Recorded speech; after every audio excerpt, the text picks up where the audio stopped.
yapıyorsun? Buraya baskın verdi. Atlar.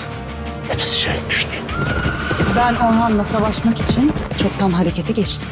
Ne ihanetin bedeli ne de atlarımın kanı yerde kalacak.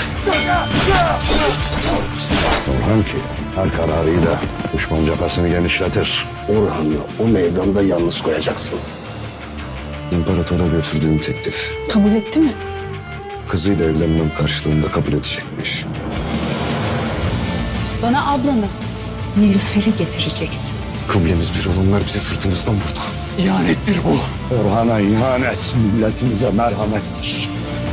Sulhu bozdun ya Asporcu Hatun. Osmanlı'nın sultanına kafa tutmak neymiş? Son nefesinde azap ile belleyeceksin.